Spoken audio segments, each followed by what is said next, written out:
ادامه برنامه‌های رادیوی تاجیکستان.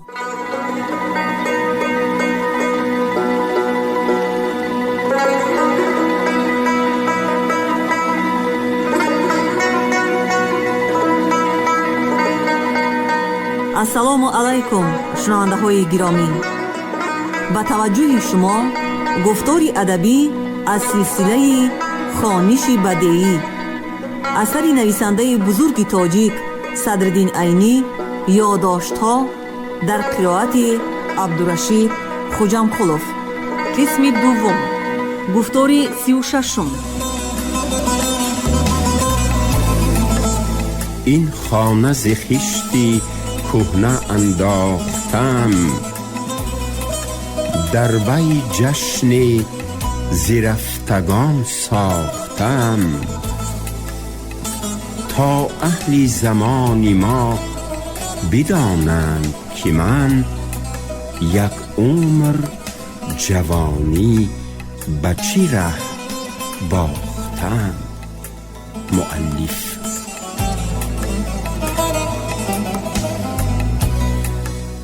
بعد از قاضیگی را پرتافته رفتن قاضی عبدالواحد، من هم ملازمی را ترک کردم.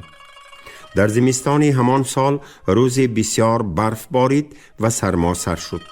دادرم در چول بود. پدرم از من خواهش کرد که به او لباسی گرم و آذوقه برده دهم. من همان شمشیر ملازم را که هنوز در دستم بود به میان بستم و اسب ملازمی را هم که هنوز نفروخته بودم زین کردم. لباس و آذوقه را به خورجین انداخته اسب را سوار شده راهی چول را پیش گرفتم. بعد از برده دادن لباس و آذوقه به دادرم، چند پوست قراکولی تقیر نارسیده را که دادرم از شکم گوسفندان خود مرده گرفته مانده بوده است به خورجین انداخته بازگشتم. شب تاریک شد. وقتی که به خریز رسیدم، اسب گوشهایش را سیخ کرده خواست که رمیده گریزد، لیکن فرصت نیافت. از جلوش کسی محکم داشته بود. من به قبضه شمشیر دست بردم. او به من فرمان داد: از اسب فرا. من به جا آوردن فرمان او شمشیر را به طرف دست او حواله کردم. جلوی اسب رها شد و فخاس زنان برای گریز هلاس زد، اما در خیز اول اسب معلق زنان غلطید و من از بالای وی پریده رفتم. لیکن به قد راست کرده از جا خیستن فرصت نیافتم. مرا 3 جوان تنومند که روحاشان با رومالها بستگی بود پخش کرده گرفتگی بودند و دستان مرا در پشت بستند. اسب در زمین تپراست زده می خوابید. پای وی را با شمشیر قلم کرده بودند. وقتی که مرا دستگیر کردند، کسی که اول جلوی اسب مرا داشته بود و پنجه اش با شمشیر من بریده شده بوده است، تکلیف کرد که مرا در همان جا بکشند. اما همکارانش قبول نکردند و این کاری ما خودسری می شود و پیش سردار می بریم. او چی که فرماید به همان عمل می کنیم گفتند و مرا پیش انداخته با شمشیر و خورجینم در یک پسخمی چول به خانه سیاهی بردند. در خانه سیاه چند کس می نشست که سر و روی همه اشان با رویمالها بستگی بود. فقط پیش چشمهاشان کشادگی بر این می نمود. یکی از آن کسانی که مرا دستگیر کرده بودند ماجرای بین خودشان و من واقع شده را به نشستگان حکایه کرد. در اینجا هم کسی که پنجه‌اش با شمشیر من بریده شده بود طلب کرد که فرصت نداده مرا در حال بکشند. اما کسی که از آهنگ گپ زدنش سردار آنها بودنش معلوم می شد تکلیف در حال کشتن را قبول نکرد و گفت: البته کشتن در کار است و می کشیم، لیکن در حال نی. ما باید پیش از کشتنمان دانیم که کی را می کشیم. و از من گپ پرسید. من جواب ندادم. من فکر می کردم مادام که مرا می کشتند، چی می شد که فرصت یافته پیش از کشته شدنم یکی از اینها را می کشتم تا که خون خود را خود پیشکی می گرفتم. اما دستانی بستم برای بجا آوردن این فکر راه نمی دادند. سردار دید که من کی بودن خود را معلوم نکردم، فرمود که نقچه چوبچه لطه روغنی پیچانده شده را در گیرانده به پیش روی من داشتند.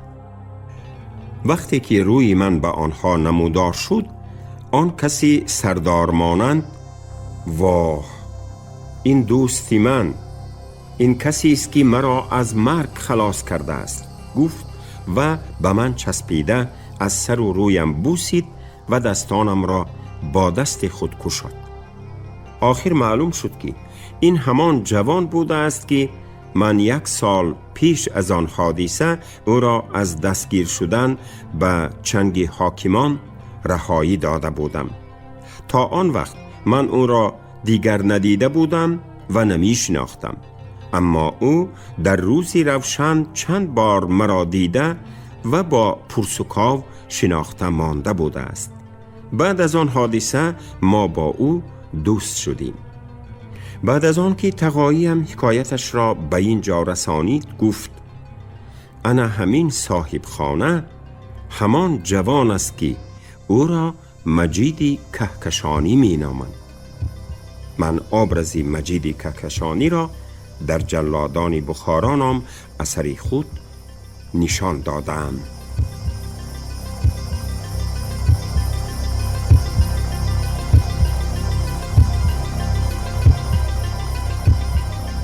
سال دوم در مدرسه میر عرب.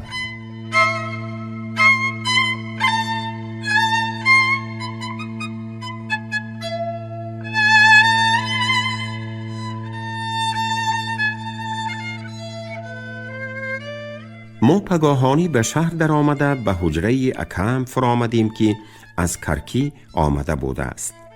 حجره او همان حجره بود در مدرسه میر عرب که سال گذشته در وی زندگانی می کردیم. تقایم همان روز به صحرا برگشت. اگر او نمی رفت، خوابیدنی 4 نفر در آن حجره دشواری می کرد. ظاهراً قربان نیاز هم همین معنی را پی برد که با وجود سخت التماس کردن ما شبخوابی را قبول نکرد.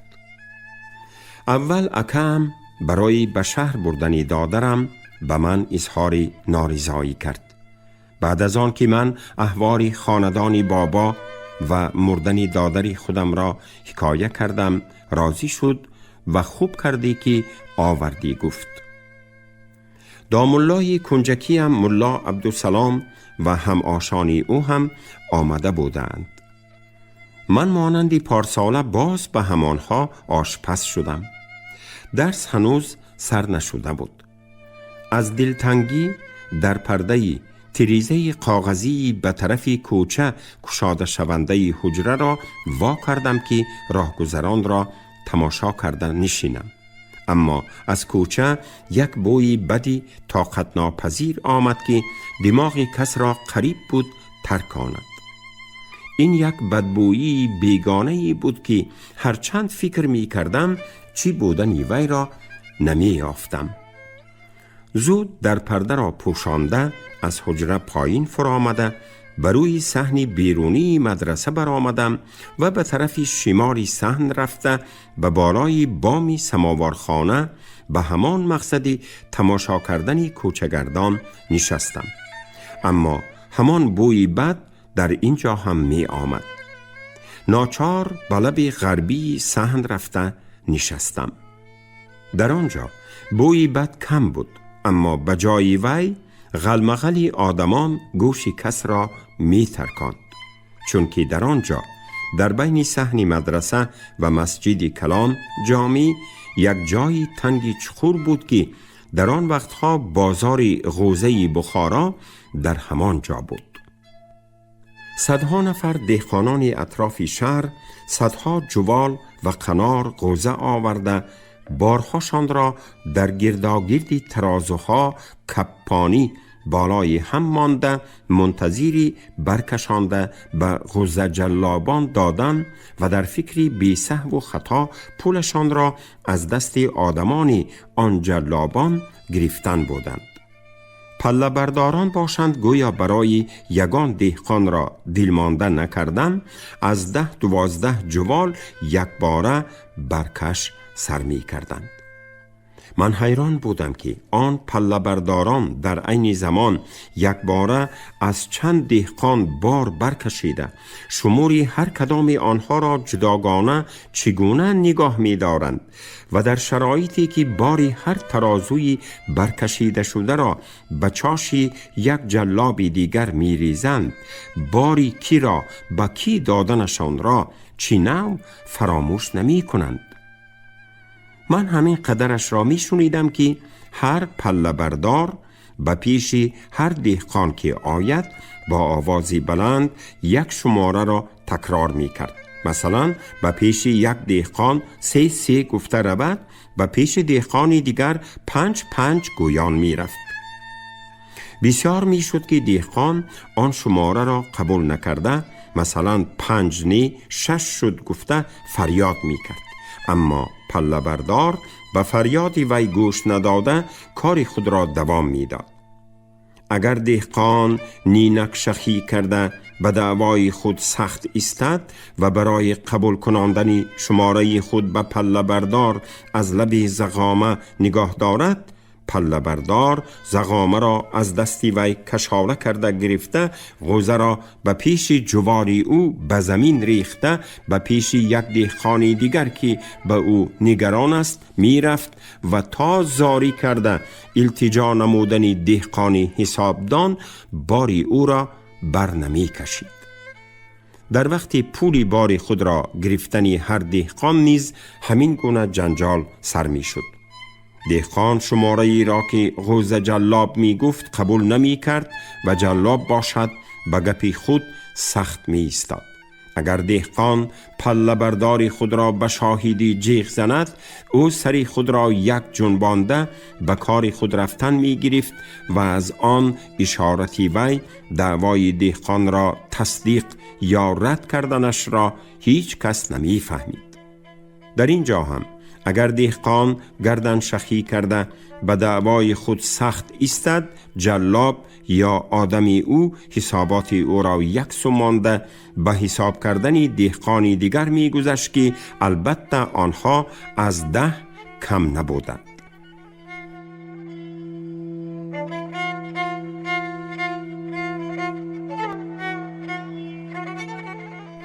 من غرق تماشای جنجال بازار غوزه بودم که کسی از پسی سرم آهسته کک داشت. من سر برداشته نگاه کردم که پیرک است. من از صحرا آمدنم باز او را ندیده بودم. او هم با اکه‌اش چند روزه به صحراهای اطراف شهر رفته بوده است که همین روز آمده است. بعد از پرسجوی احوال یکدیگر او به من گفت: چرا در این زنبورخانه بازار غوزه آمده نشستی؟ مگر بامی سماوارخانه از اینجا آسوده تر نیست؟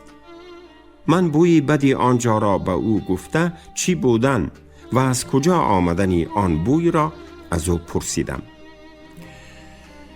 وی بوی کوششخانه است، گفت او در جواب و ایضاح داد. پیشتر کوششخانه قصابی پیش مدرسه ما دورتر و در نزدیکی بازاری چوب بود.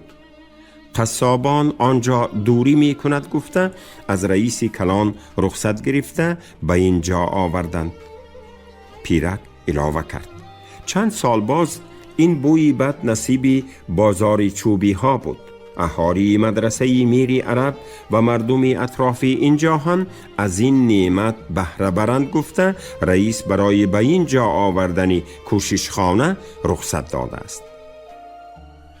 آخر این بدبوخانه را از جاهای آدمنشین دورتر و در بیرون شهر ساختن در کار بود، نه این که در پیشی بینی هزارها آدمان آورده مانند.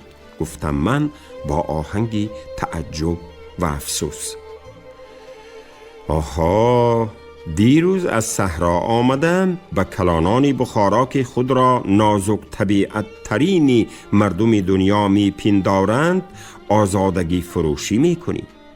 و حال آنکه اگر در پیش مدرسه ما کوششخانه همین سال آمده باشد، در پیش مدرسه کوکلتاش که کلانترین و مشهورترین مدرسه های بخاراست سالها باز کوششخانه هست و کسی گپ نمی زند.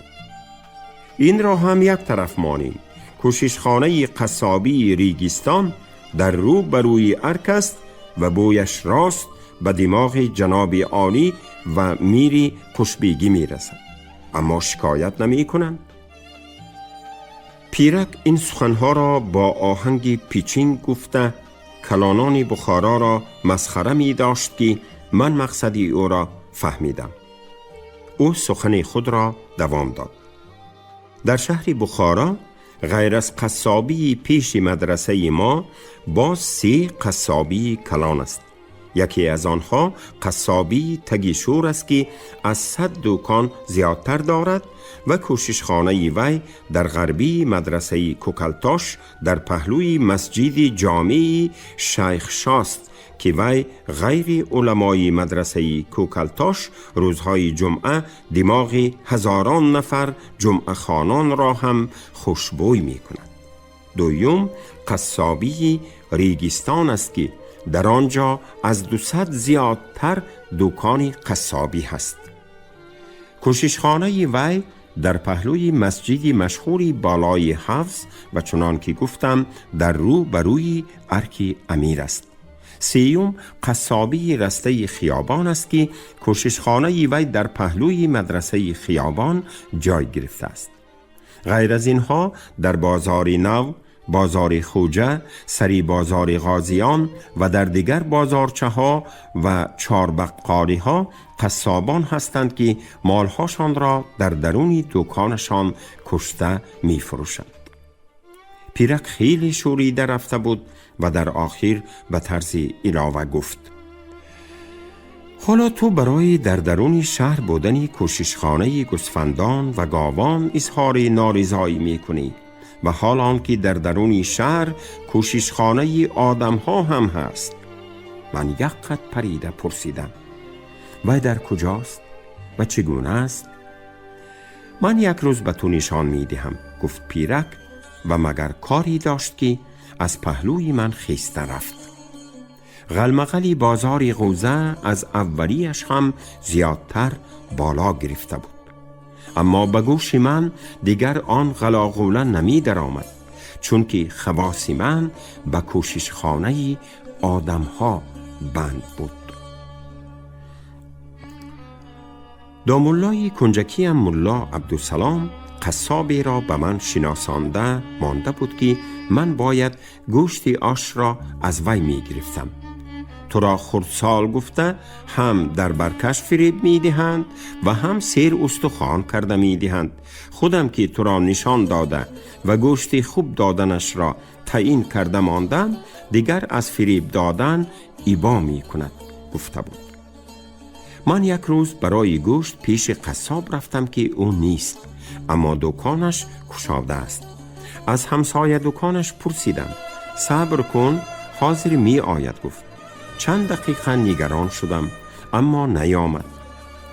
در کجا باشد؟ گفته از همسایه‌اش پرسیدم.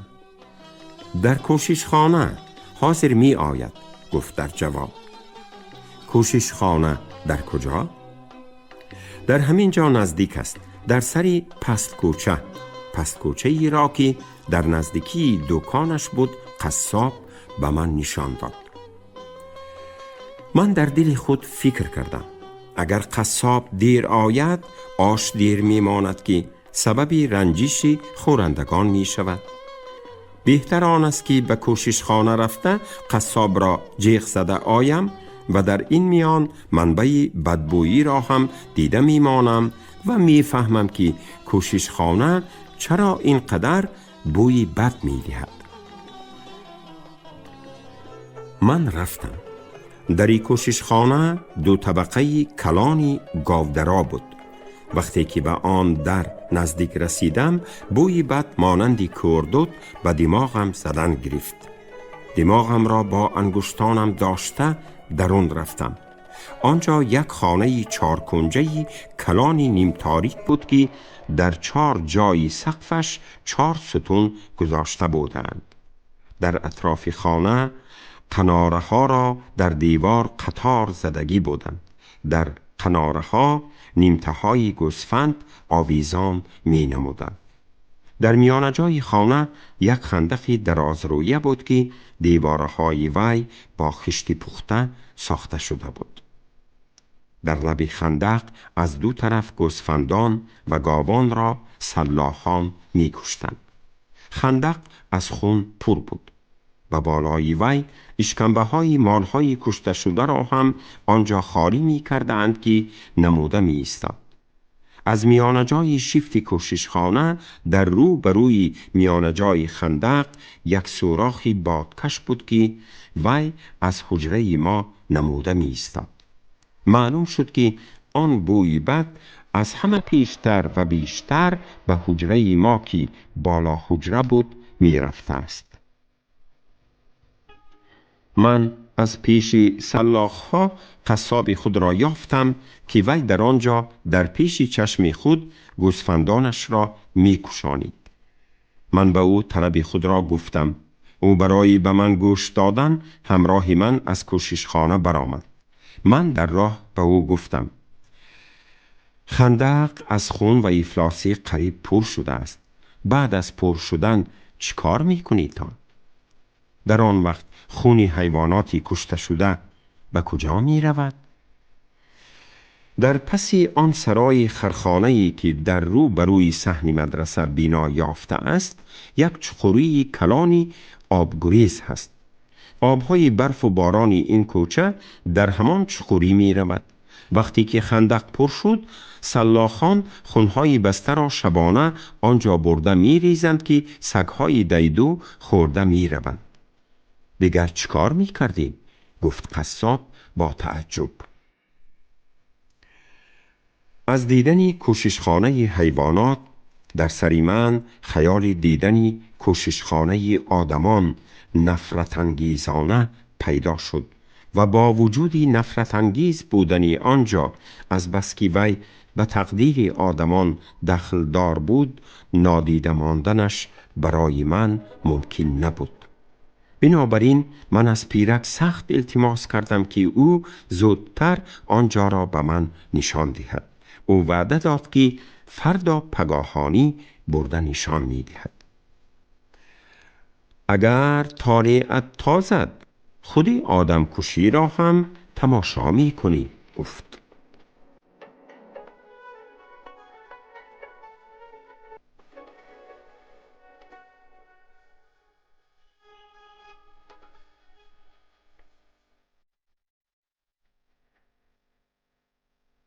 تماشای ریگستان در این خانه 75 چوب، مشق سرباز و کوششخانه آدم.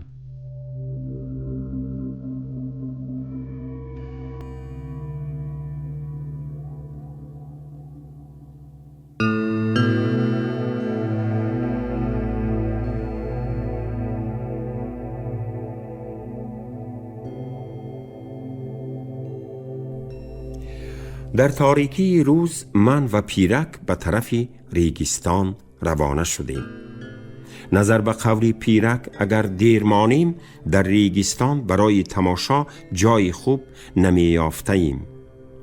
هنوز روز سفید نشده ما به ریگستان که میدانچه‌ای بود در پیش دروازه ارک امیر رسیدیم. در آن وقتها میدان ریگستان خیلی تنگ بوده، مساحت تخمیناً 1 تناب 4 گیگتر زمین را به خود می گرفت. طرف شمالی این میدان را مدرسه دارالشفا که در زمانهای پیش مدرسه طبی بوده است و جنوبش را دیواری مسجد جامعی پاینده احاطه می کرد. در طرف شرق این میدان ارک امیر که بر بالای تپه بلند بنا یافته است واقع شده بود. دروازه ارک به میانجای میدان راست می آمد که به وی با یک پل از نشیب به فراز برآمده می شد و این پل را تخت پل می نامیدند. در طرف شمالی تخت پل قورخانه اسلحه خانه امیر واقع شده بود که این بنا از طرف غرب از مدرسه دارالشفا با یک تنگ کوچه جدا می شد و از طرف شرق به تپه ارک می پیوست. در طرف جنوبی تخت پل یک ایوانی دراز واقع شده بود که پشت وی به دیواری شرقی مسجدی پاینده می پیوست و رویش به طرف دیواری ارک بوده. در میانه ایوان و دیواری ارک یک میدانچه دراز رویه واقع شده بود. در زیر این ایوان توپهای امیر می ایستادند. در زیر تخت پل کنخانه نام حبسخانه امیر بوده. بیرونتر از وی بیرون از تخت پل خانچه پیوسته به وی بنا یافته بود که در آنجا میرزای ارزنویس می نشست.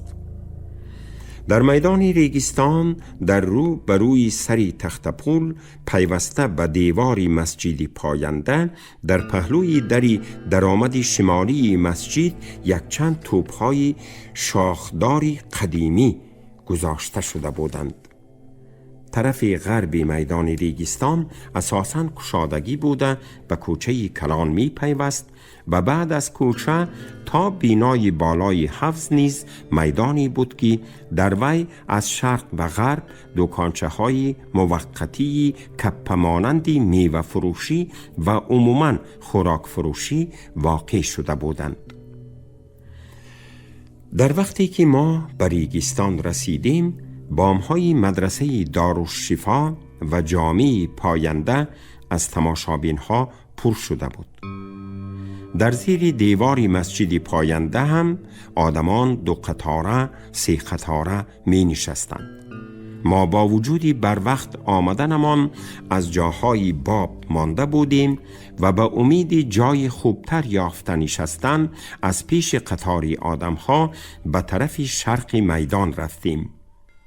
تا پیش توپهای کلان یگان جای خالی نبود. با تکلیف پیرک ما به طرف توپها گذشته به بالای یکی از آنها پاهامان را به زمین دراز کرده نشستیم. بعضی تماشابینان آهسته آهسته آنجا ننشینیتان، به توپهای جناب عالی بی‌آدابی می شود گفته باشند هم سرباز پاسبان و پیشخدمتان امیر و خوشبیگی که به ارک در آمده برآمده ایستاده بودند به این کاری ما چیزی نگفتند. ظاهراً آنها یک چیزی بیکاره بودنی آن توپها را می دانستند. در جای نشست ما دروازه ارک و بالای تخت پل نموده می ایستاد. از بیرون دروازه ارک به بالای تخت پل یک زنجیر کلانی کشیده شدگی بود. پیرک آن زنجیر را دیده گفت: اگر امروز در خانه می شده باشد آن زنجیر را می بردارند و خوب تماشا می شود و اگر در خانه نمی شده باشد آن زنجیر تا پیشین به همین حال می ایستد و اهل در خانه هم امیدشان را کنده از ریگستان گشته می روند.